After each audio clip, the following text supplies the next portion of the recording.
In 2007, a single coordinated cyber attack brought an entire nation's digital infrastructure to its knees in less than 48 hours. No missiles were fired. No soldiers crossed any border. And yet Estonia, a country that had built its entire government and economy on the internet, was effectively paralyzed. That attack changed the world's understanding of warfare forever. In the next several minutes, we are going to walk through the most notorious cyber attacks ever launched against governments around the world. We will look at what happened, how it happened, and what was actually at stake. And we will get to the part that most cybersecurity coverage completely glosses over, the uncomfortable truth about who is actually winning this invisible war, and why governments are far more vulnerable today than they were 15 years ago.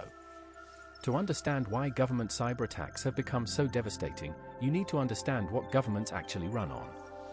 Modern states are not just bureaucracies. They are digital organisms. Power grids, water systems, military communications, financial clearing systems, election databases, intelligence networks, all of it runs on software. And software has vulnerabilities. The question was never whether governments could be attacked through their technology. The question was always when, and by whom, and to what end. The history of state-sponsored cyber attacks did not begin with a dramatic declaration. It crept in slowly, through espionage. In the late 1990s, a series of intrusions into United States military and government networks, collectively known as Moonlight Maze, were traced back to Russian servers. Sensitive data from the Pentagon, NASA, and the Department of Energy was exfiltrated over a period of nearly 2 years. The attackers were patient, methodical, and almost invisible. By the time investigators understood the full scope of the breach, the damage was already done.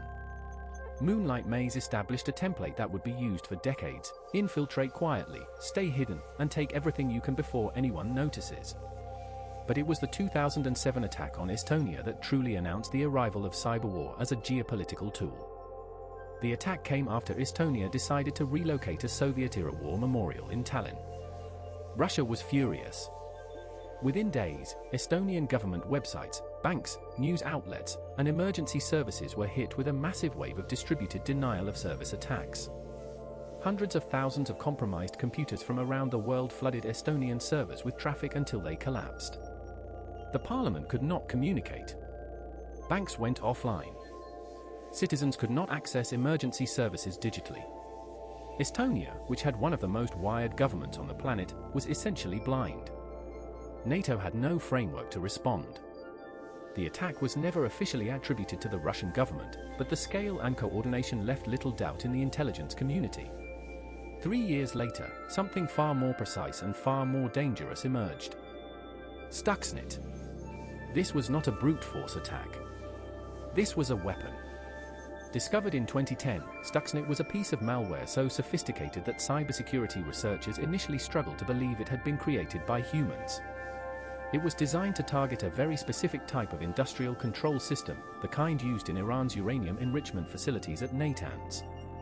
The malware would infiltrate the system, silently monitor the centrifuges used to enrich uranium, and then cause them to spin at destructive speeds while simultaneously reporting to operators that everything was running normally. By the time Iranian engineers realized something was wrong, roughly 1,000 centrifuges had been physically destroyed. Stuxnet was later attributed to a joint American and Israeli intelligence operation. It was the first known instance of a cyber weapon causing real-world physical destruction. The era of digital sabotage had officially begun. But here is what nobody talks about when it comes to government cyber attacks. The most damaging intrusions are rarely the ones we hear about right away. They are the ones that run silently for months or years, vacuuming up classified intelligence and mapping the internal architecture of the systems they have compromised. The 2015 breach of the United States Office of Personnel Management is one of the most catastrophic data thefts in history, and most people have never heard the full story. Chinese intelligence operatives gained access to OPM databases containing detailed background investigation files on over 21 million current and former federal employees. These were not just names and addresses. These were comprehensive security clearance files, psychological evaluations, financial histories, foreign contacts, family vulnerabilities. Essentially a complete intelligence dossier on the people who run the American national security apparatus. Analysts estimated that China could use this information to identify covert CIA officers operating undercover, blackmail government employees, and map the human network of American intelligence for decades. The breach was not discovered for nearly a year.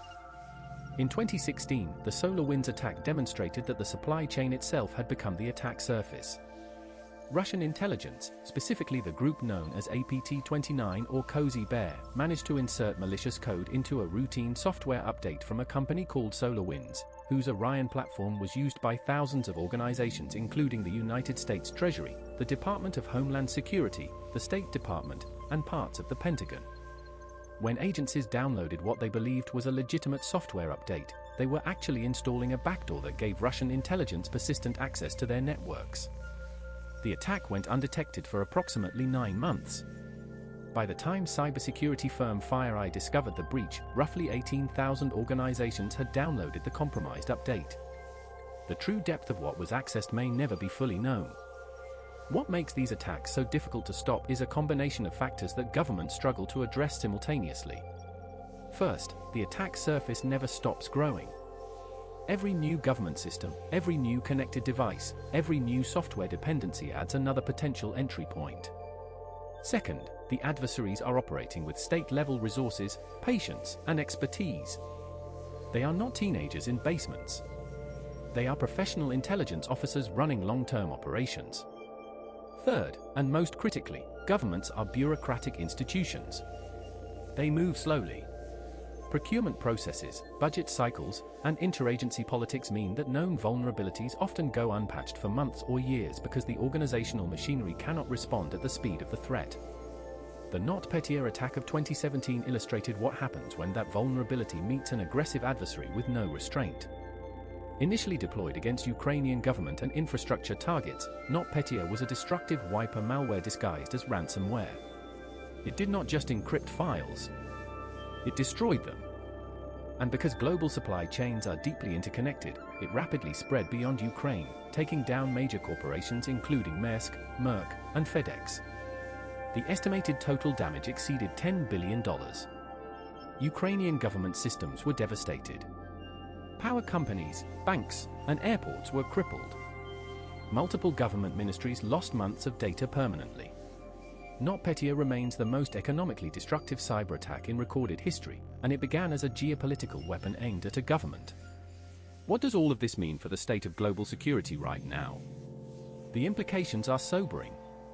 Every major government on Earth is engaged in some form of offensive cyber operation against its adversaries, and every major government is simultaneously being targeted. The United States, Russia, China, Iran, North Korea, and Israel are all running persistent cyber operations. The norms that govern conventional warfare, the laws of war, rules of engagement, thresholds for retaliation simply do not exist in cyberspace in any enforceable way. An attack can be launched with plausible deniability. Attribution takes months or years. Retaliation risks escalation. And the civilian populations who depend on the targeted infrastructure pay the price. Governments are investing heavily in cyber defense, but the fundamental asymmetry of cyber warfare has not changed. Attackers only need to find one vulnerability. Defenders need to protect everything, all the time, against adversaries they often cannot see. The breaches we know about are almost certainly not the full picture. The ones we do not know about yet may already be in progress. The story of government cyber attacks is not a story about technology. It is a story about power, vulnerability, and the invisible infrastructure that modern civilization depends on. Estonia learned that in 2007. The United States learned it again in 2020 with SolarWinds. And the lesson is still not fully absorbed. Because the next attack is not coming. In all likelihood, it is already here. Before you go, if you learned something new today, hit that like button right now. It genuinely helps this channel grow.